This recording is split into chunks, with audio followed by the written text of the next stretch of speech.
I am Robert. And I'm Elvirus. And this is some damn good cotton candy. Tastes like typo negative. Today's movie that we're going to review is Killer Klowns from Outer Space. It's a 1988 movie, so it's over 30 years old. Oh my. And really, the name pretty much says it all. There's Killer Klowns from Outer Space. Now it wasn't exactly a hit when it first hit theaters. However, it became a cult classic later on and made most of its money through DVD sales, t-shirts, amongst other things. Special announcement. If you didn't see it on IMDb, the return of the Killer Klowns from Outer Space in 3D is probably in pre-production. There's not a lot of notes. They did manage to get Grant Kramer. He plays Mike, the main character from this movie. He's reprising his role. And the Chiodo brothers, Chiodo, they're three brothers and they acted as producers for this movie. And some of them have bit parts in it. They are the producers for the sequel. Now, this is more than 30 years in the making, so I hope it's good. Now, this was a film that had a lot of practical effects, about $2 million in 1988 money to be exact. Wow! But you still see some goofs here and there, including clown zippers on the clown skin in certain scenes. Yeah, the motorcycle gang scene, you can see the clown turns around, you can see a zipper, and I don't mean on his costume, I mean it's on the back of his neck. There are some interesting taglines for this film. Big top, big shoes, big teeth. The greatest show on Earth, just not of Earth. And in space, no one can eat ice cream, which is a play on the whole alien, no one can hear you scream. Aliens who look like clowns come down from space and terrorize the town.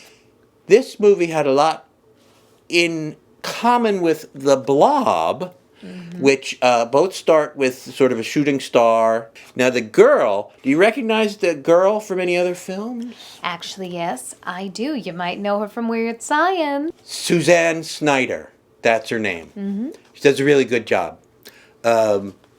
There are no bosoms in this movie, even though there's a lot of teenage, shenanigans, and part of the movie takes place at their version of a makeout point. Lover's Lane. The thing about the clowns is that this movie is filled with clown gags.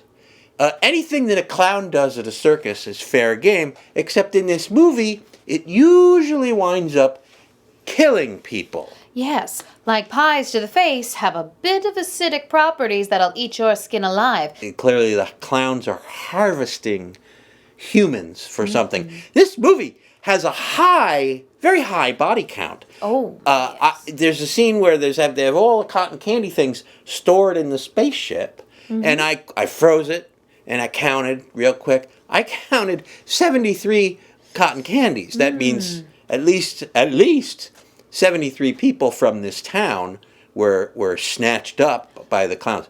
I do have a theory. It's not very explicit. There's at least 2 women that get snatched by another kind of gun that makes a balloon appear around them, and then they float Like a away. portal. And so I think the clowns they want to cotton candy-ize people for food purposes, and then I'm assuming they want the women for breeding purposes. One other thing that I liked about this was, the clowns are going through town, they're sweeping up everybody and kidnapping them and stuff, and when they hit a house, it's instead of like teenagers covering a house with toilet paper, they're covered in colored streamers. These clowns weaponize everything. It's very festive. Yes. Lines from the movie. I know you little fart. What are you gonna do with those pies, boys? Oops! I am the great and powerful JoJo. Let's give this a pumpkin rating. Oh yeah, I'm gonna give it 5. I guess I'll hold one of the pumpkins. And a cotton candy. Yes. Because look, it's a comedy horror movie, heavy on the comedy, very, very light on the horror, just enough to remind you that it's a horror movie. I cannot wait for the sequel.